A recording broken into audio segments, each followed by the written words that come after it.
Standardized testing is not an effective way to determine college admissions. Some students have testing anxiety, the time limit given on each section is not fair to all students taking the test, and not all the same high school curricula on the standardized test was taught to every student taking the test. As Greg Gurley states in edweek.org, standardized tests are unnecessary because they rarely show what we already don't know.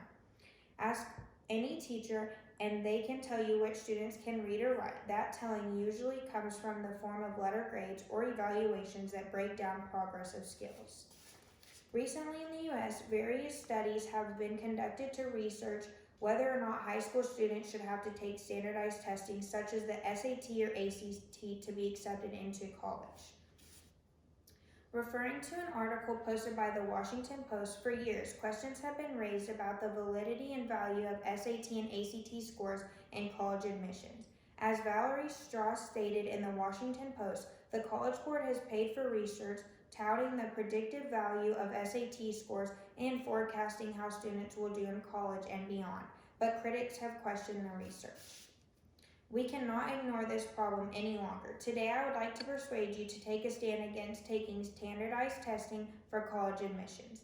As stated in the Journal of Education by Crystal Marsh, standardized testing of academic aptitude do not assess the motivational skills necessary for success and fail to provide an ecologically valid assessment of complex array of skills that are needed in college. First, let's explore the problem with taking standardized testing with severe anxiety. As stated in Pan-Africa Medical Journal, testing anxiety and depression are the major challenges experienced in a student's life considering the inverse associations they have on their mental well-being and academic performance.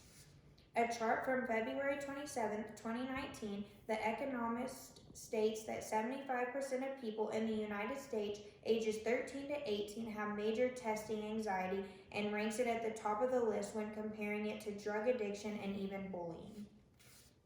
The SAT stresses many people out due to the effect it can have on their college decisions, and so does the ACT. Both tests can cause extreme anxiety to students because they are under so much pressure to excel. The tests are intended to test students' knowledge to determine if they are ready to enter the college level. Now, let's consider the time limit given on each portion of the exam as well as how it affects the students. The time limit given to each section isn't fair to all students taking the exam.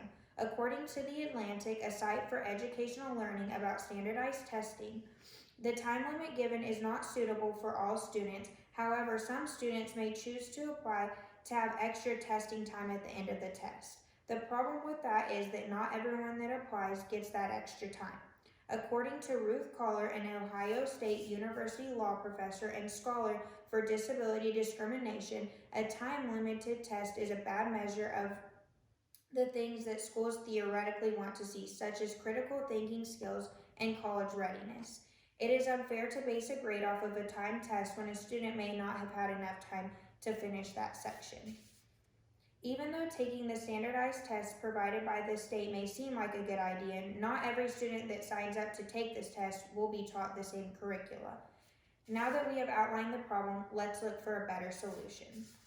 Not all students taking the standardized test have been taught the same curricula, so taking one huge test to determine college admission is not an accurate answer to the solution. When asked, students give numerous reasons why they have to take standardized tests. Their parents make them, they have to take it and excel to get into the college of their choice, or they won't even be looked at by a college at all without this testing score. The solution is overall grades from high school, and the overall GPA of the student should determine the college admission. President Obama offered this advice to Congress in trying to reduce standardized testing. Students work hard in order to get good grades all throughout high school, so the student's GPA should play the main role in determining college admission. Clearly, the decision to look at students' overall GPA and grades throughout high school is superior to having students take a standardized test. Clearly, this decision to work a little harder throughout high school and achieve a high GPA and good grades is far better than taking one big test to determine your future for college. I urge you all to take a stand and make standardized testing go away for good. These options are less stressful and can be more beneficial over time. Make colleges realize this test should be abolished by making them realize the facts. As President Obama once stated, learning is about much more than just filling in the right bubble.